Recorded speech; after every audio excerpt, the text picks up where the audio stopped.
Order order order. আসামি টুম্পা বৌদি, তোমার কি সমস্যা বলো? Sir I am fine. Fine না স্যার, আমার সেটা লাইন। এই তুমি বসো, তোমাকে সুযোগ দেওয়া হবে। আসামি বিশু, তুমি বলো তোমার কি প্রবলেম? আমি টুম্পাবদিকে ভালোবাসি স্যার। ভ্যান, সাইকেল, থালা বাটি, ল্যাপ, ক্যাথা। তারপর বন্ধন থেকে 15,000 টাকা টুম্পাবদিকে দিছি। স্যার আপনাদের তো পা ধরে বলছি, টুম্পাবদিকে আমার কই দেন, নাহলে আমি মরে দেবো স্যার। থাম থাম, এর বিচার হবে। টুম্পা বৌদি, আসামি বিশু যা বললো সত্যি? হ্যাঁ স্যার, সব সত্যি। আসামি ইয়াসিন, তোমার কি সমস্যা? আমার কিচ্ছু নাই স্যার। হাঁস, মুরগি, গরু, ছাগল, ডিম, বাড়ির 200 টাকা জায়গা বেচি টাকা দিয়েছি টুম্পা বৌদিকে।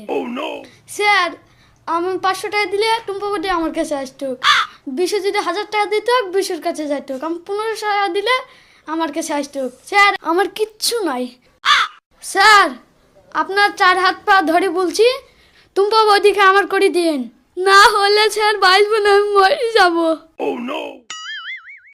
থামো, এর বিচার হবে। টুম্পা বৌদি, আসামি ইয়াসিন যা বললো সব সত্য? হ্যাঁ সব সত্যি।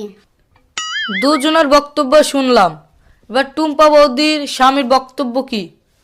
স্যার আমি খুব কষ্টের জীবন কাটেছি, এখন খুব ভালো আছি। এখন আমার ভাত কাপড়ের অভাব নাই। টুম্পা বৌদিকে আমি বিয়ে করি, আমি গর্ভবতী। এই গর্ভবতী মানে কি রে? তুই প্রেগনেন্ট? না স্যার গর্ভবতী।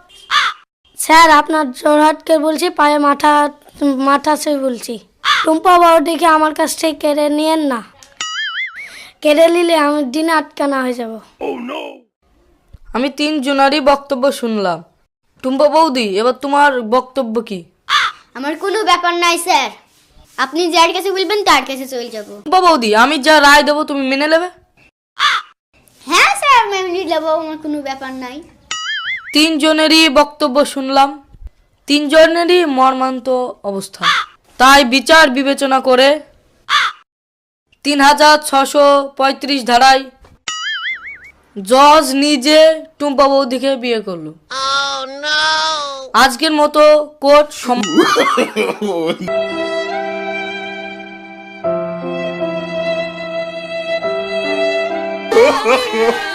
Oh